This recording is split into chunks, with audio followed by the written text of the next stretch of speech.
The air hung heavy with frankincense and dust as the sun cast its dying light across the vast courtyards of Thonis-Heracleion, a city no man now remembers but which once stood as the gateway to all Egypt.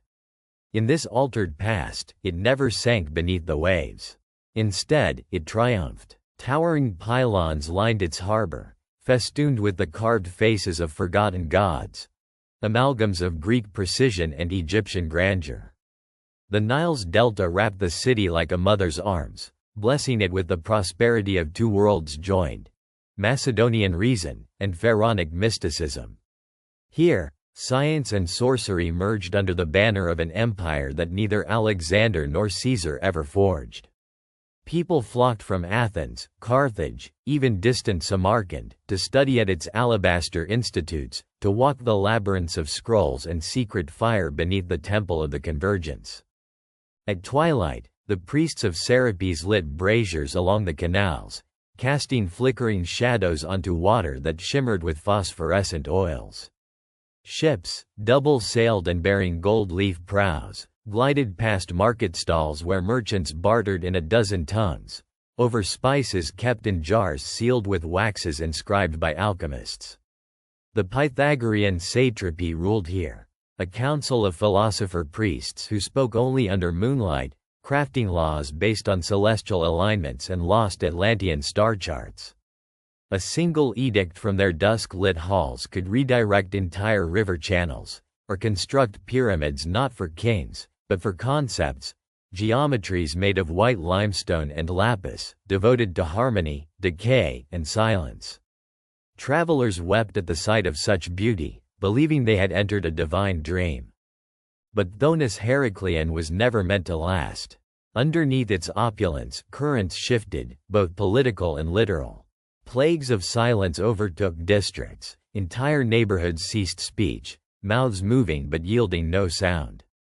The high alchemist of the Delta claimed the city had breached the veil between worlds, drawing too much knowledge from beyond. Its astronomers predicted a rift, not in the heavens, but beneath the Nile bed itself. The Pythagorean satrapy dismissed the warnings as metaphorical, poetic errors in the stargazer's algebra. But the ground trembled more each year, gently at first, then with sudden, jarring violence. Still, the city celebrated. They interpreted the fissures as signs of divine awakening.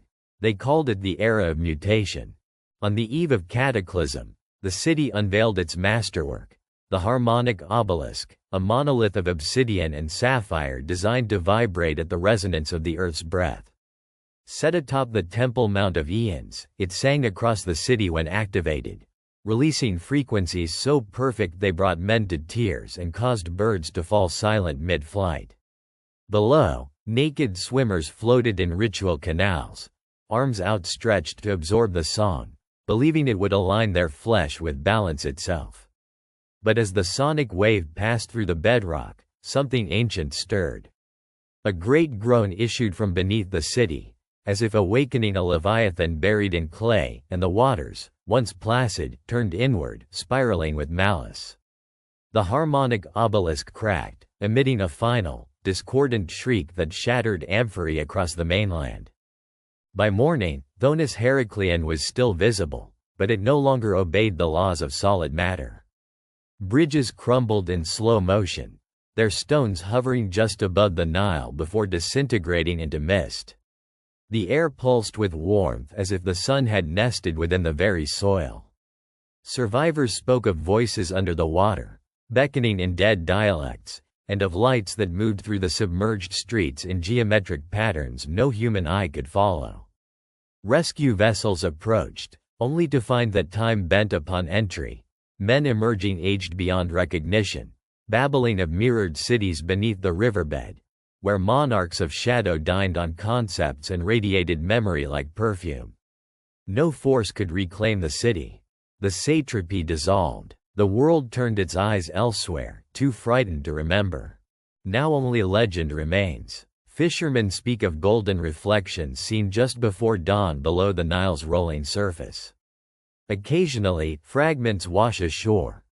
Coins bearing both the Eye of Horus and the Athenian owl, scrolls etched into metal, unspoiled by time. But no diver has returned whole, save for one, the last son of the Delta tribes, his speech reduced to harmonic humming, his skin etched with deep spiral scars. Scholars dismissed it as fable while secretly collecting the relics in vaults beneath the modern museums. They fear, perhaps rightly, that the obelisk song lies dormant beneath silt and shadow, waiting for resonance, for another mind tuned to frequencies mankind forgot. And when that tone is struck again, Thonis-Heracleion may rise, not from water but from time.